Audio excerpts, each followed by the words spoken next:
Hey guys, welcome back. I'm working on a new project right now. I thought I'd make a video in case anyone wanted to follow along. My bench polisher burnt out recently and I was online shopping for a replacement and I came across this thing called the Jewel Tool. It's this unique upright polishing machine for jewelry and lapidary work that takes radial discs and all sorts of different polishing tools. It looks unique and versatile. But the problem is it's expensive. It's like $600. I'm not going to pay that. It's essentially just an upright motor. So I thought I could build something similar for a lot less. But I also need a desktop lapidary saw, something like the Diamond Pacific 4-inch saw. And that thing's like $500. So it got me thinking that would it be possible to maybe build a machine that does both for a lot less money? And I was kind of thinking of ways to accomplish that, and one thing led to another, and I kind of came up with an idea for an all-around versatile jewelry making or lapidary machine that pretty much does everything. It'll function as a flat lap or a slant cabber, a lapidary saw, a bench polisher, a lathe, even a tumbler. If that's something you're interested in, stay tuned and I'll show you how I'm going to do it. This project requires a laser cutter. You're going to need a laser cutter, so if you don't have one, a lot of art supply stores now rent laser cutters by the hour. This project will not require much laser time at all, maybe like 10 minutes of laser time, so it should be very cheap to cut. It's going to require 1/4-inch acrylic. You don't have to use acrylic. I like using acrylic, but you could probably use wood or whatever material you use. If you're going to follow along with my plans, I'll add the vector files to the description in case you want to follow along. But if you want to use my measurements, the material, whatever it is, has to be 1/4-inch. All right, so this project is going to start with this 500-watt spindle motor kit. You can get it on AliExpress for, I believe, $80 or something like that. It comes with the spindle motor, a power supply, the mounting clamps, a speed controller, and it comes with, I think, 10 different collets. All right, you're going to start by feeding your power cable through the one hole on one side of this back plate, and then the biggest hole you're going to feed the speed controller knob through, and then you just use this bolt to screw this on, and then you will screw on the knob. So let me get this screwed together and then I'll show you what to do next. All right, the next thing you're going to do is you're going to take this plate with the 8 holes in it, and you're going to take these 2 clamps, these 2 spindle clamps that come with the kit. You're going to bolt them to this top plate, and that's what's going to hold the motor in these spindle clamps. So let me get this bolted on here and then I'll show you what to do next. Just this whole thing is going to be made out of acrylic, but I decided I wanted to cut a steel plate that's going to go on the top. I just had some extra steel. I thought that would give it some added stability. I don't think this is necessary though. I think you could actually just get by with all acrylic or whatever material you're going to use. All right, let me get this bolted on there and I'll show you what I'm going to do next. All right, I got this all bolted on here. I'm going to put this aside for a minute. And now we're going to work on the housing for the power supply. What you're going to do is you're going to use the bottom plate. And this is why I love working with acrylic, because it's so simple to put things together with acrylic. You just use, it's a product called Weldon. It's a solvent. And it melts the acrylic and it fuses it together. So it makes a permanent bond that's like indestructible. So we're going to stand up these 3 walls and we're just going to put a little bit of this solvent in here in the cracks, and we're going to let it fuse and it's going to make a permanent bond. Let me let that fuse and then I'll show you what to do next. All right, this is ready to go. The next thing we're going to do is we're going to take the power supply and we're going to glue the power supply inside the box.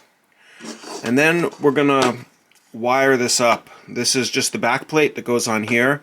The potentiometer is going to get screwed in through the biggest hole. And then we're going to wire this up. I'm not going to go over how this gets wired because it if you're going to buy this spindle kit, it comes with a diagram showing you how it's going to be wired up. So I don't need to waste time with that. So let me wire this up, and then we'll finish this. All right, got this all wired up. I'm just going to put a little bit of solvent on here on the edge and throw the top on, and we're almost done.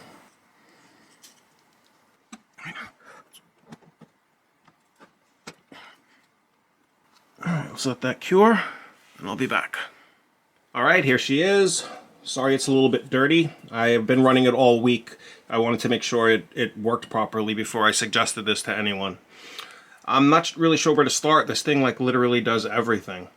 I guess I'll start with the collet. That's my favorite part about this tool. These collets will hold anything from a 1mm tool all the way up to a 1/2 inch. So you can pretty much put anything in this. So I guess the best thing to do would be start with the smallest tools, and then I'll work my way up. So let me show you what it can do with the small tools. So these collets are really easy. Just slide it in there and just tighten it with your hand, and you're good to go. Put a bowl of water here. Listen to how quiet that motor is. It's like almost silent. So if you want to do like small grinding, you can do that. Let me put a bigger tool in here. I'll show you some other options. So I initially wanted this to function also like an upright polisher, like the Jewel tool. So in order to do that, you would put this tool in there, and then you would prop it up like this. You throw this radial disc on.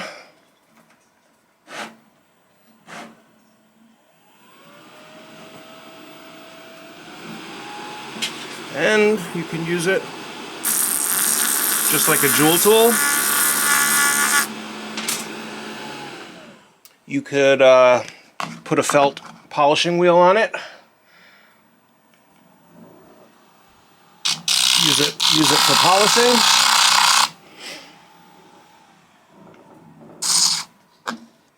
Or you can swap this out. Try another collet. And with a back plate and a diamond disc, you now have like a slant cabber. The only thing is there's no splash guard on here.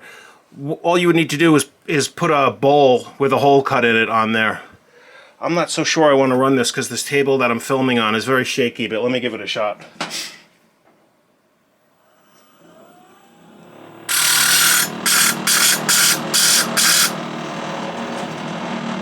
Alright, that gives you at least an idea. I don't want to run it too fast on this table. It's like a folding table. I can't film where I normally work. Alright, what else can I show you? It can operate like a regular, bench polisher, but you don't need to see that. Let me turn it back on its side and show you some other things it could do in the other configuration.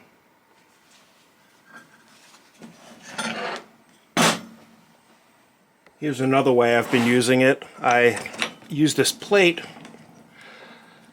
that has pitch, and I mount flat pieces to it, and you can, use it to polish or deburr, even engrave, I would imagine, any flat jewelry pieces you're working on. So it could function as a sort of a pseudo lathe in that regard, but it actually functions as a real lathe. Here you can put a jig like this that could hold rings, and you could engrave rings, do inlay, polishing. That's another sort of lathe use. Or you can actually install an actual lathe chuck that could hold anything. Wax.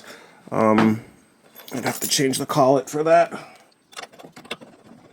So here it could hold an actual lathe chuck, and you could do any lathe operation with the chuck. This also converts to a saw. Before I turn it into a saw, while I have it in this configuration, let me just show you one more thing real quick. This is a peanut butter jar, and with a hole drilled in it and a bolt in it. So this is basically free, and you connect that to the collet. That's why I love this collet. It's just so versatile. You could do so much with it. And it becomes a tumbler. And this motor, it's made for continuous use. So you could run this thing for days, no problem. It's made for a CNC machine. You could actually run it really fast, but it's kind of late. I don't want to make too much noise. All right, let me show you the saw, because that's actually my favorite, and that's really why I made this thing, to be honest with you. I already have a flat lap, so I'm going to use this mostly for the lathe and the saw. But yeah, this is sort of just a small bit of what this thing can do. It could actually do a lot more. I should make another video, because I have a whole bunch. Oh, actually, you know, one more thing before I show you the saw. All right, you can also plug this in here and run a flex shaft off of it. All right, let me show you the saw. Okay, so to convert this to a saw, you just attach your blade. By the way, this machine is the whole kit is $75 for the spindle and everything. I think that's an amazing deal, considering what this thing can do, the versatility, and the power. I think it's either a 1/2 horsepower or 3/4 horsepower motor, so it's more than enough power for everything. I'm actually going to make a spin casting attachment for this, so I'm going to turn it up on its side and be able to spin cast with it. So to convert it to a saw, this platform goes on top of this platform. This is another part that's assembled with laser cut acrylic parts. Again, I'm going to attach the vector file to the description if anyone's interested. This top comes off, fill it with water. All right, the top goes on, and I have Velcro up here where I'm currently using a sponge. I plan on laser cutting an acrylic water splash guard, but for now I'm using a sponge and it's working just fine. The Velcro holds it in place. So the saw goes in here, and I also have Velcro on the sides, which I'm using these straps here to hold it in place to keep it from moving while it's cutting, and it seems to be working fine. This is so that I could just switch it out quickly when I need to do something else. So the blade that's in here now is thick.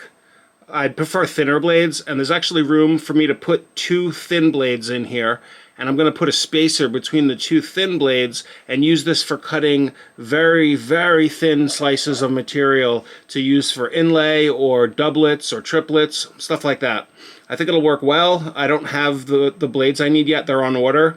I'll make a future video where I show you how I cut material with the stacked blades. There's plenty of room on the spindle to stack even more than 2 blades. And there's plenty of power with the motor where I think that should work just fine. But let me show you how this thick blade cuts. This is aventurine. Let's cut a slice of this.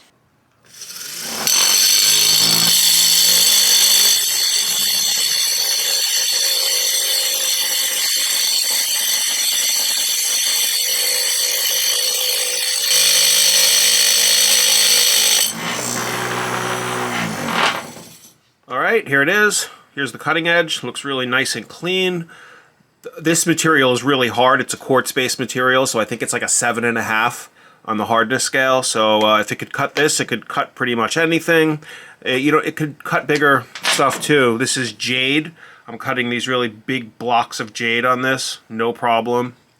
All right, guys, $75 all in. I think if you're somebody who wants to get into lapidary work and you don't want to spend a ton of money, or if you want to get into jewelry making and you don't want to spend a ton on equipment, you just want to see if you like it first, I don't think there's a better deal. This pretty much does almost everything you need for jewelry making or lapidary. I mean, maybe not the best of everything, but consider the versatility and the price, I don't think there's a better deal out there. Alright guys, if you like this sort of content, please consider subscribing. This is going to be my next project. I'm almost done with it. This is a tiny little desktop CNC machine. The way it's going to work is it's going to take a flex shaft or a micromotor, is going to go in here, and then whatever you draw on your computer for engraving and detailing, you're going to be able to engrave it. Hopefully this thing works. If it does, be expecting this project. I'll be posting it shortly. Alright guys, thanks for watching. See you soon.